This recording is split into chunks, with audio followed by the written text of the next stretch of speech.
Welcome to another video from Dr. Lock. The other day we did a video on how to open an Abloy lock on one of these handle locks with a hammer and a grinder, and in that video we mentioned that it didn't want to spend 40 minutes pulling it apart.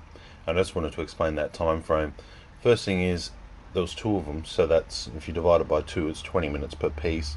The reason it takes 20 minutes per piece is because you actually have to get the lock from the inside, so you actually have to get in somehow. That can take a bit of time. Then you have to take it off the door and then dismantle it from the back to get to the cylinder.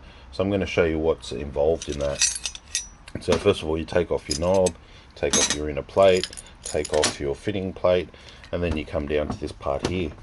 Now, it's not that I can't do it, it's just that it actually takes time. So then you come here, and there's two bent little nipples here, or nipples or tabs. They're more like tabs. You actually have to straighten them. Now, different knob sets all have different configurations, so they're different. This is just a Brava or carbine model. So I'm just going to dismantle it and show you what's involved in dismantling it and getting it back together. Can be done. It's not a lot of fun, but it can be done. So once we do that, then we have to pull this sort of bell housing off. So I've straightened up those lunks just about there. Now I'm just prising this bell housing off, and then that comes off like so, and that's what we're left with at the moment. When I say strip it right down, this is basically what we're talking about.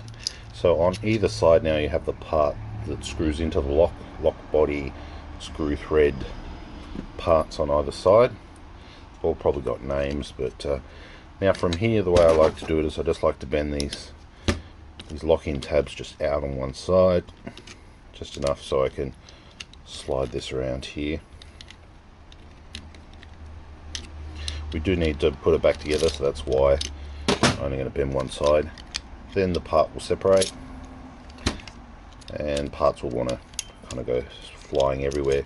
So I'm pushing it down a bit, and I can remove that part there. So that's your locking button, which is always pressed in. You can actually separate this even further, but there's no need. So that's that part there. Then we have our, what I like to call the carriage. Now that's a two-part. There's always grease on these ones too.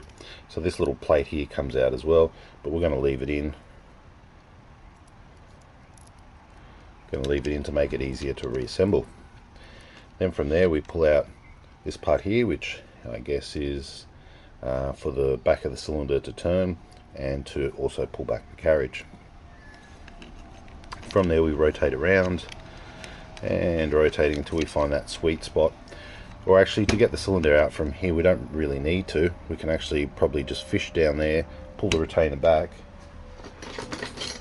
or maybe sort of force it around. I'm just going to see if I can dig between and pull that retainer back, push that tail piece out of the way. Let's see what I'm doing down there. Kind of. So I'm pulling the retainer back, seeing if I can get that knob to move. Because the tail piece is in the way, it doesn't make it very easy. If I push it off to a side, I might be able to get one side of the retainer to move a bit, just enough to actually get the knob off. Once we get the knob off, then we can work on actually getting the cylinder out. So I'm going to push it down from this side. I think we got it. Yep, we did. So now that it's not connected to this part, the tail piece on the back of this cylinder, this one right here, has a lot more movement. Okay, so there's our cylinder. So this is what's involved in dismantling it from the back. Okay, so there's our cylinder right there. We'll be keeping that. Tail piece just fell out. Now we need a new PD cylinder, which I'll just grab. There's a PD cylinder.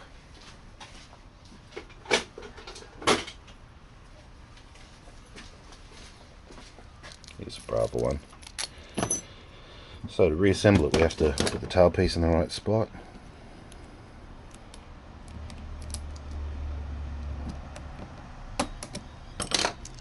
Yep, still didn't do it.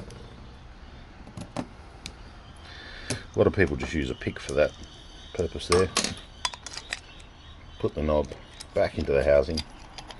Now I won't be reusing this lock, but it's just an example of how long it takes. So our cylinder's now in the knob. Now we need to put it back onto the rest of the lock.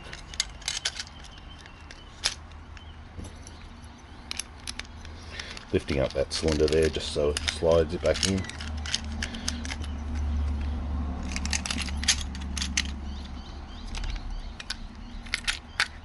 Turning the key. I'll put that piece back on in a minute. Okay, so that piece is now locked in. Now we need this plate to sit flat again.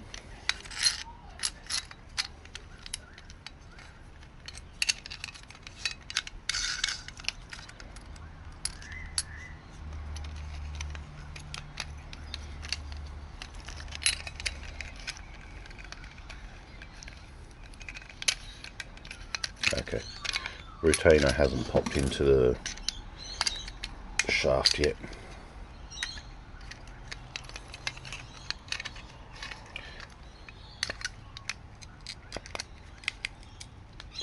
Give it a little bit of encouragement there.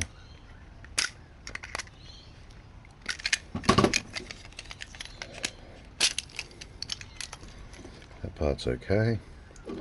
The retainer's okay. You always get grease on your hands, because I've always got little bits of grease all the way through these locks.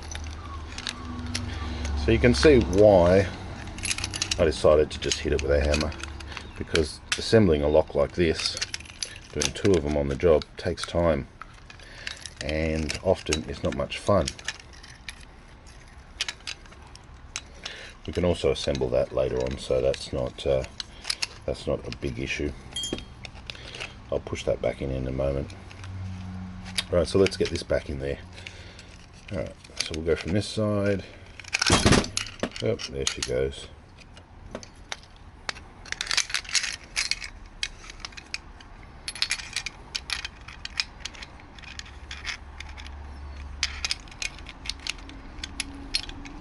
It's like one of those puzzles. I think it kind of goes on one way.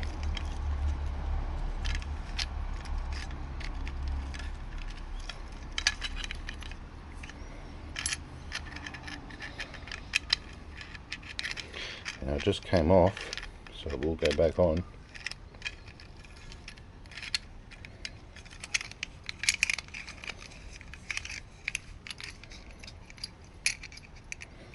Okay, so that's step 1. This part goes on.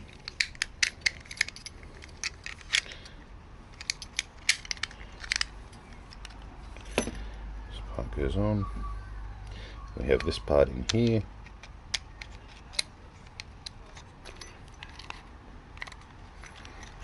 Kind of goes around to that part there. So as you can see, it's not a lot of fun.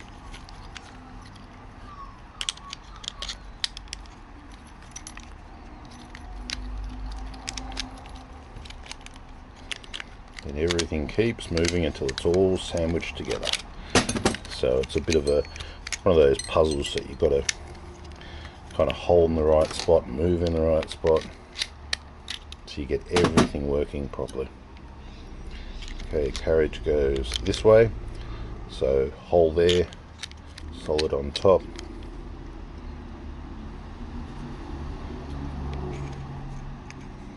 I got to separate my springs without losing the configuration here. Spring in the back, spring in the back.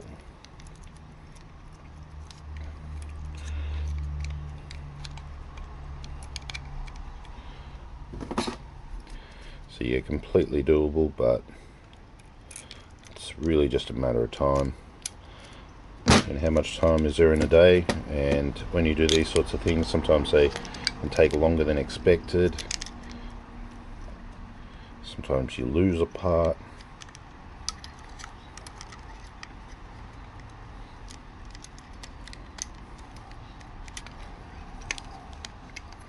Okay, so that's in. Now we need to get this in there, and this leg here goes to that side and that goes into the middle. So can we get that in there without disturbing everything? Come on, I think I did. Yep, sounds good.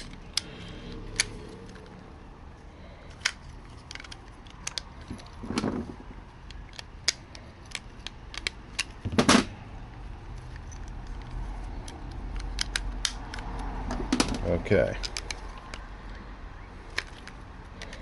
Bend these tabs back up so everything kind of sits in line. Spring loaded, yes. Oh, that's right, this is a storeroom function, so that side's not going to move. Push that down. Now I might need to pull this on and off a few times because I need to line all 4 of these up, and I've bent 2 of them right out of shape. So that takes a bit of time just to make sure they're all square.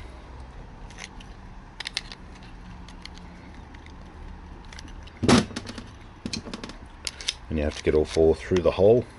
So those holes, 1, 2, 3, 4. Put that over there, put that on there.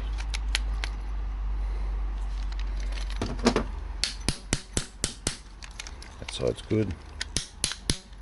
That side's good. And we crimp it again.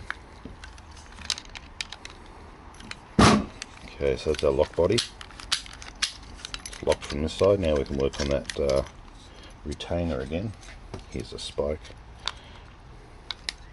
Here's a hammer.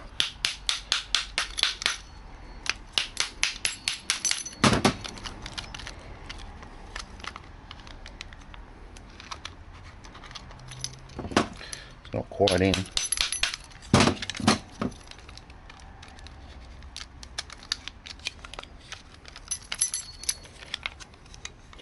Pull it off one more time.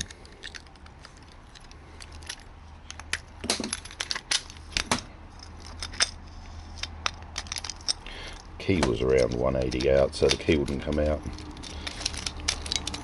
Let's do it all over again. Push that back. Retainer in. Give it a little love tap.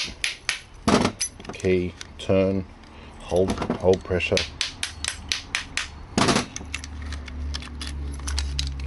Check retainer, retainer's in. Locked from the outside. Key turns. That's good. Now we have to pull these out again because we've got to put these in, and these are for the screws. Isn't this a great lock? Isn't this a lot of fun? I mean, actually, you know, to be honest with you, it's not as bad as pulling apart an old FCO or an old Boyd. Some of them are not much fun either.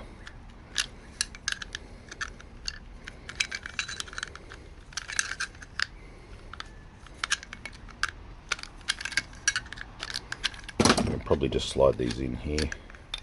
There we go. So we pop these back in there where they should be. They sit like that. See that? So this leg is under there. We have to hold them once again. So when the screw goes in there, these pull this plate here towards that direction. So you can see why I enjoyed hitting it with a hammer rather than sitting on the job site pulling 2 of these apart. Now for your labour, it's the price of the lock anyway. And then after that you put this one on with your 2 screws, put your plate, put your knob, and you're done. So that's a Brava or Carbine Metro Series entrance, storeroom, classroom lock. They all kind of do the same thing,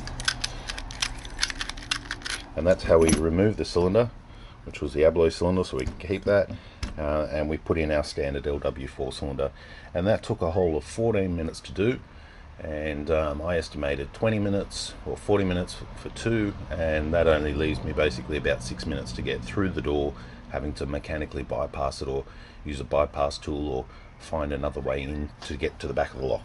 So I think that was a fair assessment. Anyway, if you haven't done one before, these are fairly cheap locks. You you know, you'd probably be able to pick one up from any locksmith shop that's got a few lying around, second-hand ones. Bit of fun to pull apart. Boyd and old Efcos are a lot harder, but that's how it's done to dismantle the lock from the back. And remember, we could have broken it down into probably another 5 or 6 pieces easily. There's a couple of parts there I left and put in order, so it kind of speeds it up. So yeah, you can really dismantle it right down to as many pieces as you want. Anyway, thanks for watching.